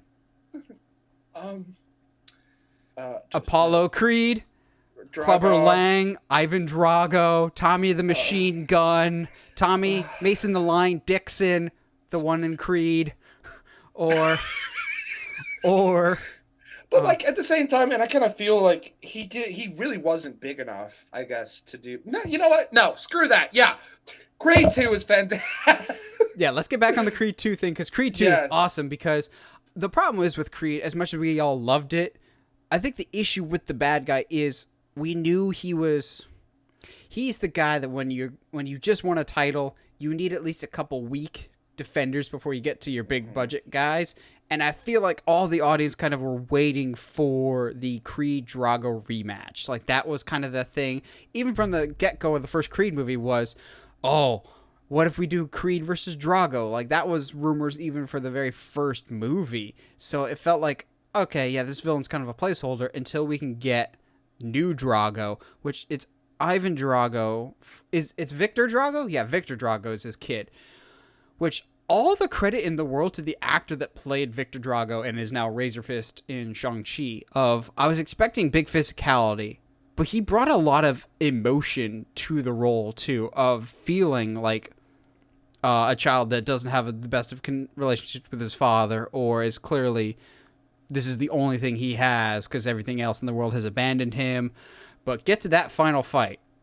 They do such a good job of making you feel like Adonis is not going to win this fight at all. Because a big issue, and Sylvester Stallone has stated as much over the years, is in the original Rocky movies, the sound design isn't great. Like, every punch kind of sounds like a missile's hitting someone. Whereas in Creed, it sounds like punches, probably because some of them actually are punches. Yeah. But Adonis is just getting wrecked. And then he comes out with that one round. He's like, I got this. And Victor just freaking lays him out. And he's just done. But you get the little heartbeat. Doo-doo, doo-doo. And he starts pounding the mat. And you're going, oh, I'm feeling it now. I'm feeling it. And is it cliche and cheesy? Yeah, it's a Rocky movie. I need my comfort beat-ups. Like, are Rocky movies cliche? Absolutely, but they're cliches because they work. And so he starts pounding the mat and he gets up. And my favorite part of the whole movie, the ref's like, what's your name? To make sure he's not concussed. Creed, what's your name? Creed! Then he comes back at Victor Drago. One big old bop to the chin. Dun, dun, dun, dun, dun, dun, dun, dun.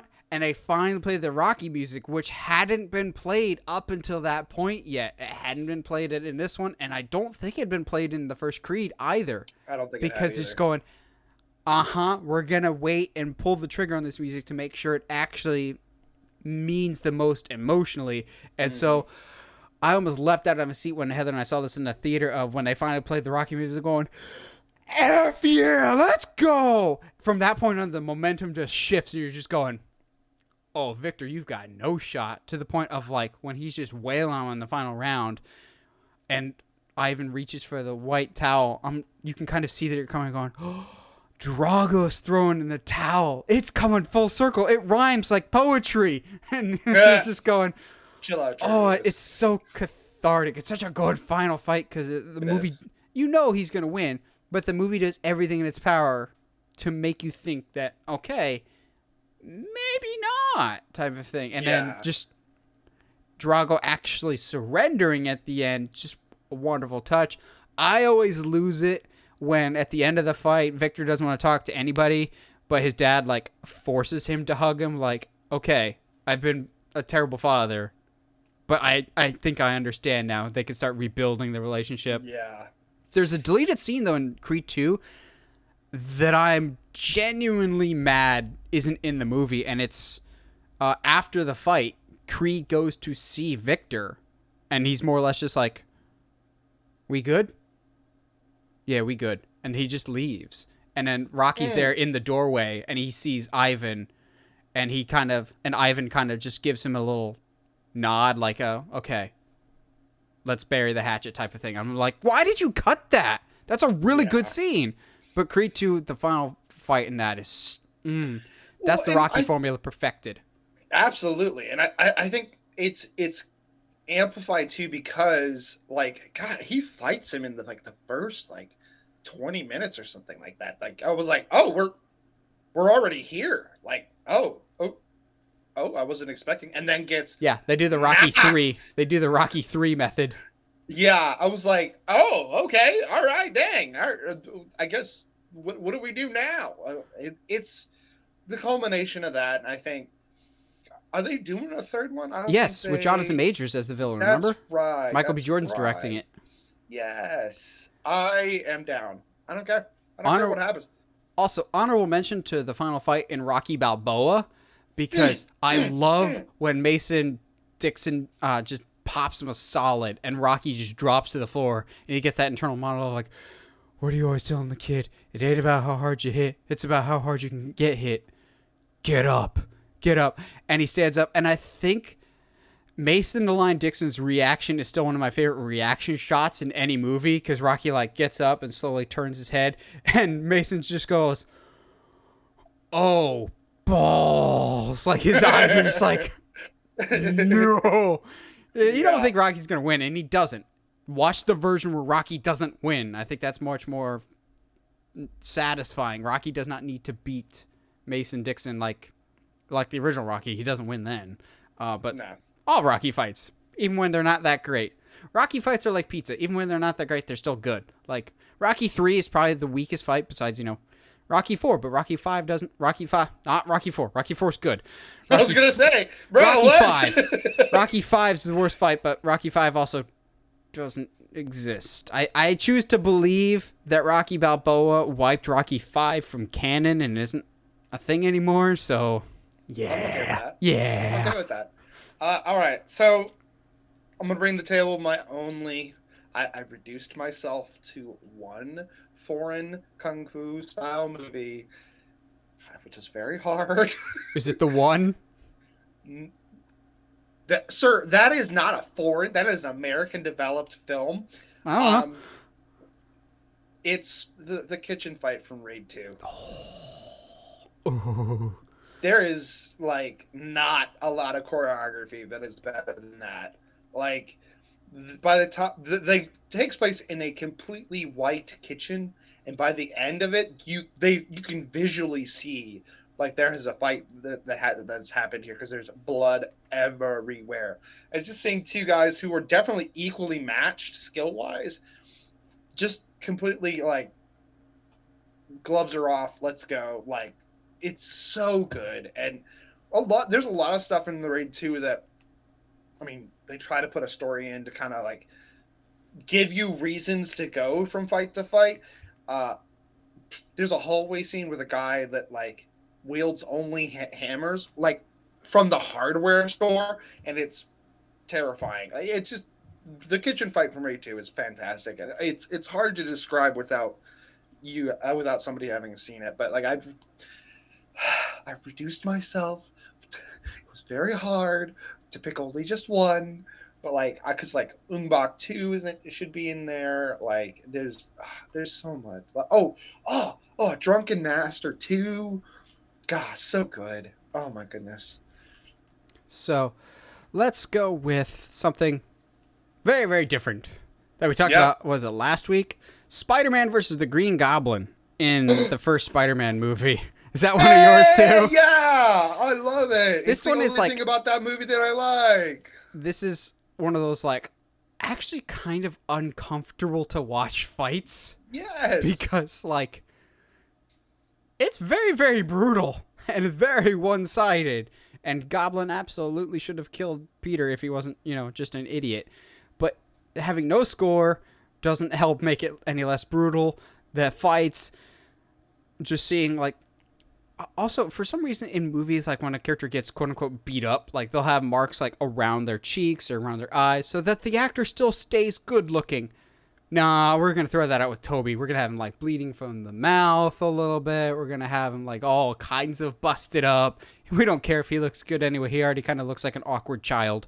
So we're just going to basically run Toby through the ringer. It's dirty. It's grungy. It's brutal to watch, honestly. And not a lot of comic book movies get that level of brutality. I wish the ending of the fight was a little more interesting. It's just kind of, okay. Oh, look, I've been impaled. And it's not very, like, the whole scene is violent, and then the actual impaling is not that violent, coming from, especially from Sam Raimi, Mr. Horror himself. That could have been better. But, yeah, that fight is something else. And there's, I think, definitely something to be said, like, Peter should have been more messed up because he had a pumpkin bomb blow up in his face, and the only thing that happened was he lost a part of his mask, because we have to show his face for emotion. But, like, dude, uncomfortable. Like, I think what's crazy too is the tone of this fight is completely different from the rest of the movie. It's just which is so odd, but like it makes me like it more, honestly. Yeah, it doesn't fit with the rest of the movie in a good way. Not at all. And definitely the best way possible. I mean, the only other like fight that I really enjoy in this movie is when he's in the burning building and having to dodge, like, not get burned alive, but also dodge like bladed pumpkin bombs. Like, that's so cool. Although, like, really, Goblin is going to be wearing an old lady blanket to hide himself? Like, come on now. I mean, Toby's Spider-Man is kind of stupid sometimes, so you gotta give it to him a little bit. Yeah. So I'm going to talk about another one that I know Josh just watched recently. And I make fun of Revenge of the Sith for being way too long of a fight, but I'll give a pass to this, absolutely, because it had been a decade worth of build, and also they at least changed the locales, and there's reason for why the choreography is the way it is, and it's the final fight between Harry and Voldemort. Yes! That, I think, keeps it visually interesting enough. Moving it from location to location, it's pretty evenly matched, which, probably shouldn't be, but you get some interesting stuff. Like, I like the part where Voldemort is more or less like kind of letting his robe do the fighting for him. They're almost like Doc Ock tendrils. I think that's cool. Fighting in the courtyard is a good step. I appreciate that it's across different places, but it's intercut with Harry and with Ron and Hermione to kind of break it up. But those are the only two things happening. It's not like Phantom Menace where hopping around a whole bunch of other places. The only thing I have issues with the final fight between Harry and Voldemort is that scene where they're at like the edge of a cliff somewhere, and Harry's just like, let's finish this how we started, Tom, together. And they dive off the side, and they're like touching each other's face, and at one point their face becomes one face. I'm going, that looks really wonky, and I don't understand why this choice was made, but The rest of the fight is pretty good, and I appreciate that Voldemort essentially got Thanos snapped away before it was even a thing. Like, he straight up gets disintegrated. I'm going, wait, that's the Thanos snap effect. Marvel. Yeah.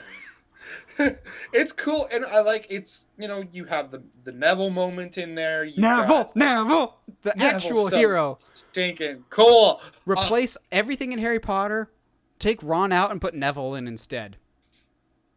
You just hate Ron. That's the only you hate. I don't hate Ron, but Neville is a significantly better character. Ron doesn't grow or change. He's the only one that really doesn't change as a person. He's an idiot when he starts, and he's an idiot when he finishes. I mean, yeah, but he's like okay. They get into the Chamber of Secrets. No, hold on. He gets into the Chamber of Secrets because he remembers how Harry talks in his sleep, and that means he can speak parcel tongue now? No. Yeah, no. The last one, he shows that he is at the end of the day, he's just as smart as the other two. No, Ron's an idiot. I like that he's an idiot, but he's an idiot. I mean, yes. I still think my favorite moment from Deathly Hallows Part 2 is when Neville's like, "Have y'all seen Luna?" I was like, "Yes, Neville, go, Neville, go!" That's clearly a thing. It should be. I love that. They definitely didn't end up together in the books. And also, it wasn't hinted at all in the movies.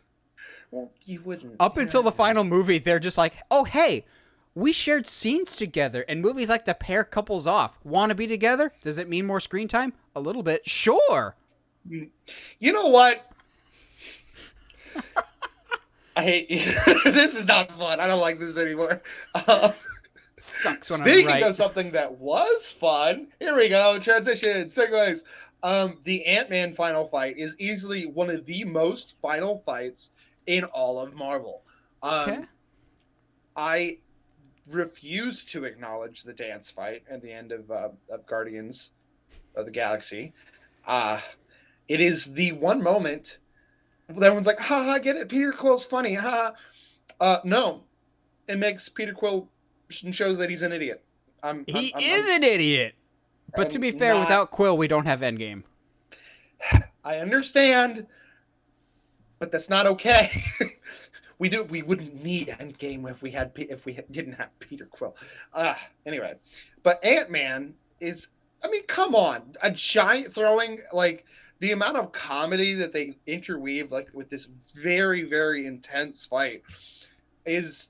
I mean, it's pretty par for the course when it comes to Ant-Man, but when Yellow Jacket's about to get smacked by the giant train, and he's like, and it just hits him and falls off. I was like, so yeah, good. It's so great, and just intercutting the whole fight with the perspective that Yellow Jacket and Ant-Man are having, but then also the perspective that his daughter has of just watching these two very small things fight on a toy set is peak. It's so good. It's so entertaining. Good scale. Absolutely. So, let's get the other bucket out for this one. My last one-on-one fight. I'm gonna emotionally destroy Josh. We have to talk about Warrior. No. Because, God, you could talk about Brendan versus Koba, but that's not the final fight. And also, that's more of just your traditional Rocky fight, underdog fight, as opposed to hey, let's work through our brotherly emotional issues together.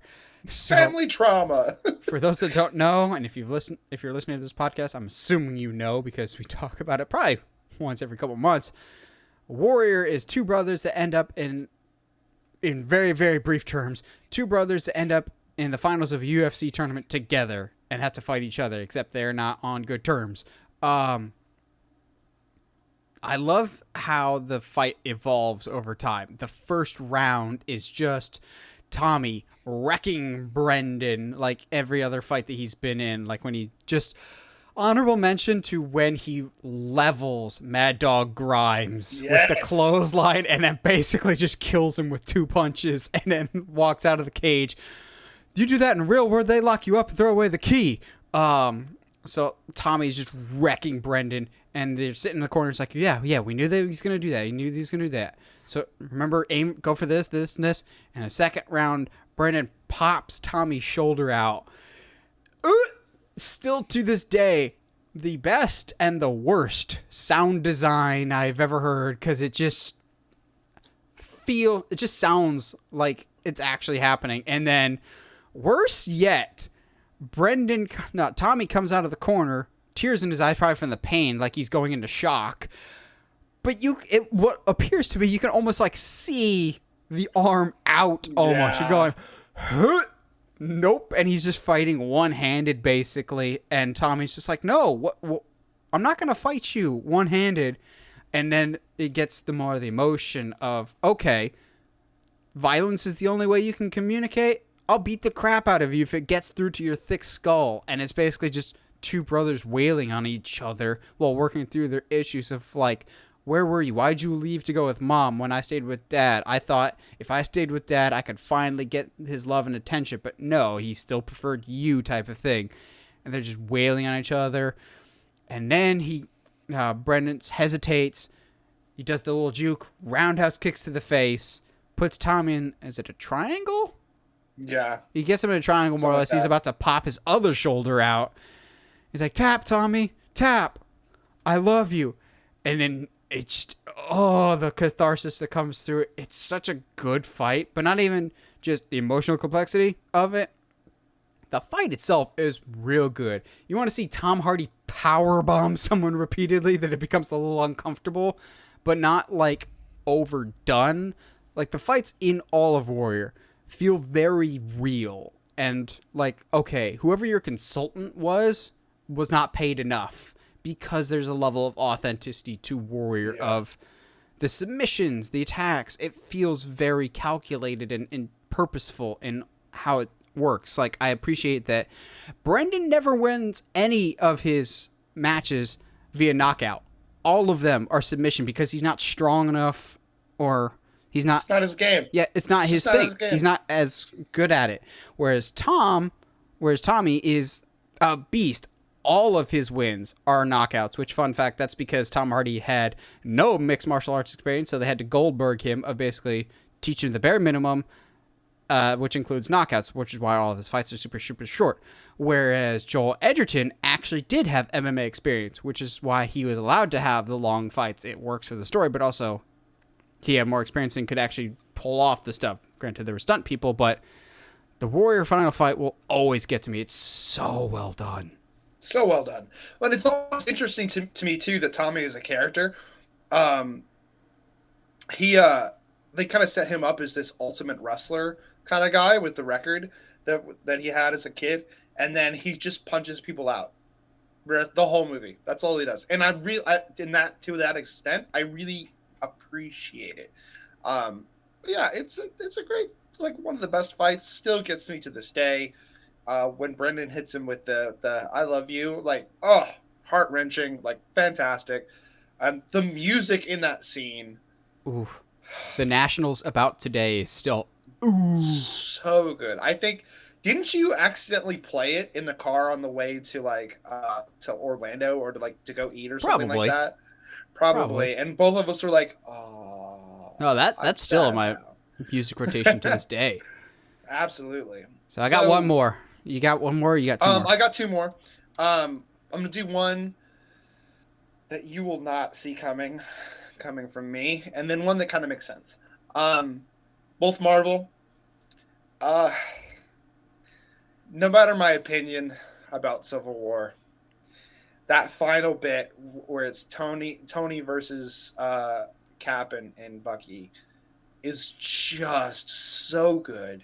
As much as I hate Tony, seeing him trying to actually have to work his way around a problem of, like, trying to fight two people. Okay, I can't do this. I'm not fast enough to. Okay, like, yes, he uses the computer to analyze fighting styles, which is whatever. But fantastic. Seeing that teamwork between Bucky and Cap is signal for other things to come. But, like, God, it's just so cool when they're passing the shield back and forth and just going to town on Tony because he deserves it. I mean, that's my opinion of Tony. Nope, I agree. Yeah, especially in that movie, but like in the series in general. Uh, yeah, So fantastic. Probably one of the only things I really, really, really. It was hard for me to be like, no, you didn't need that. Like, not like that. That was a. If you're gonna call this Civil War and you're not, you're gonna kind of barely do a giant battle with a bunch of superheroes and make it so that there's no real stakes in that battle. But also there are, but there's not. Like that is the fight that needs to happen between Cap, Bucky, and Iron Man. so it'll never happen. But imagine that exact same fight, but you swap out Captain America and Bucky for Spider-Man and Venom, and you take out Iron Man and replace him with Carnage. See, that would be so cool. And instead of them tossing the shield back and forth to each other, they're switching symbiote hosts back and forth. Oof. See, cool stuff. Just cool stuff. I'd be so down. Good soup. Yeah, like I knew you Civil War would not be anywhere near your list, but also like No, it's because I think the airport one's better. I agree, but like I also don't think it's better because like many things in Civil War, there's no Josh is a contrarian. Because Josh is a contrarian. Actual stakes, though. I hate Civil War so much. I hate it more now. I remember. I think I talked about it on the pod. I rewatched it recently, and I was like, I still hate this. Wow. All right. All right. What's your other Marvel one? The Battle of New York at the end of Avengers 1. Oh, I don't know if I forgot about that one. I just Dude, fantastic. So good. I mean, it helps that it's the culmination of basically four. Is it four? Like 3 or 4 movies. Like the first time we've seen all of the Avengers on screen together, and just just for that shot, that circle shot that became really so iconic of them getting back together in a corner, kind of in a corner, but cornered by the oh geez, what are they called? Chitauri. There it is. The moments with Hulk, that's my trick. I'm always angry. Ha ha ha. Hitting Thor, smashing the crap out of Loki, Which is also gratifying to see. They're so gratifying. Kind of seeing Hawkeye start to show how useful he actually is. Seeing Black Widow being super skilled. It's a fantastic battle. The moment that always piques my interest, and it's interesting seeing it through hindsight now. And now that we've gotten the Loki show and all the stuff that's happened in the universe, there's a moment where Thor has Loki and makes him look at the city, that New York, that's being destroyed by the Chitauri, and he's like, "Is this what you wanted? Do you think you can stop this from happening just by you being in power? This isn't you." And all he says is, "I'm sorry.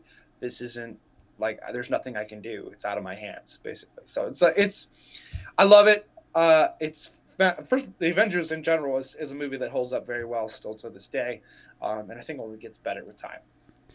I like with the first Avengers that they really, just right off the bat, were introducing the little tricks that they could do. I love when Iron Man shoots his repulsors at Cap's shield and they angle it. I'm going, ooh, that's clever. Or they use Iron Man to give Hawkeye a lift. Clench up, Legolas. Yep. Good team dynamic that was there. The only thing that beats the Avengers is Avengers Endgame. Come on now. Yeah, that's the fair. modern, if Lord of the Rings was the template before for large scale action set pieces, Endgame is the new template, I think, in terms of, for better for worse, CG heavy, but just sheer scale, scope, as well as fitting it into the narrative. Though Endgame is to me the new Luke, I am your father moment for movies. Of people remember where they were when they see Endgame, where they were when Avengers finally assembled, but everything in that fight makes sense. I love when Hawkeye has the gauntlet and Black Panther's just like, Clint, give it to me. After Hawkeye introduced himself in Civil War and Black Panther's like, I don't care. Like, it's the little details like that. Gwyneth Paltrow shows up as rescue. Yay, I don't care. I mean, it's better than her showing up as glowy Pepper. Glowy pepper. Why does that sound like a wing sauce?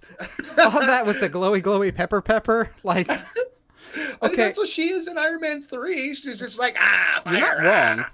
I mean, like, come on. She's making a so Coldplay.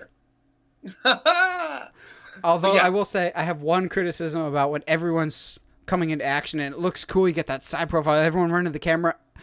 The question still to this day, what is Spider-Man swinging on? Like, he swings into the fight and you're going, it's flat land.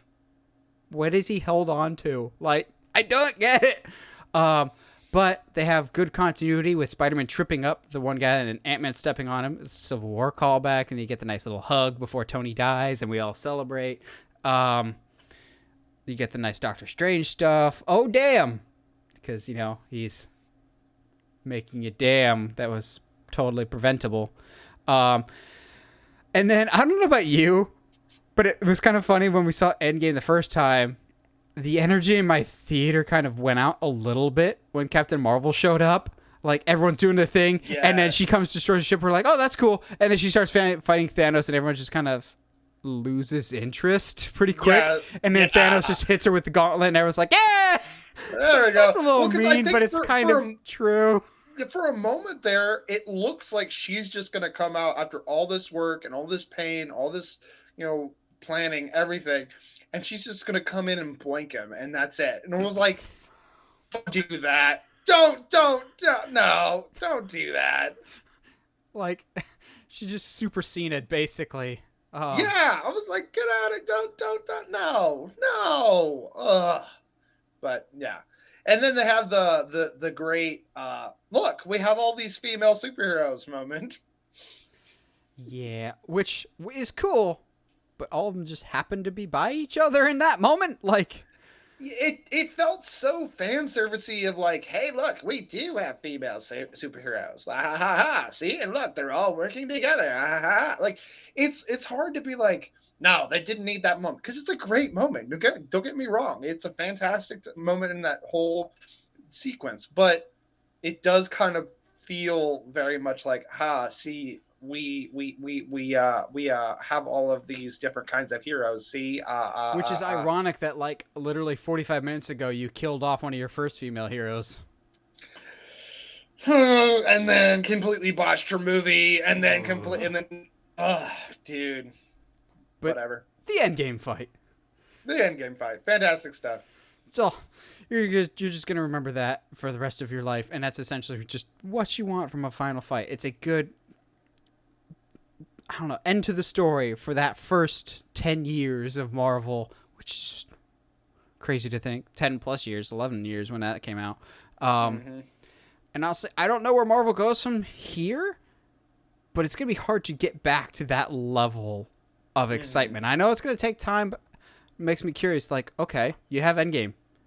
How do you top that, if at all? But then again, Marvel has shown us don't doubt them, so I'm sure they'll think of something. But any other last minute thoughts there, Josh? Nah, man. I mean, I think what's interesting is like just from us talking a little bit, I keep remembering other fights, like the final fight in Real Steel. Shout out to Real Steel for being. We might be getting a sequel finally. Finally, like a movie that we didn't realize was going to have that much heart. But gosh dang, I love me some Real Steel. Did you see that in theaters?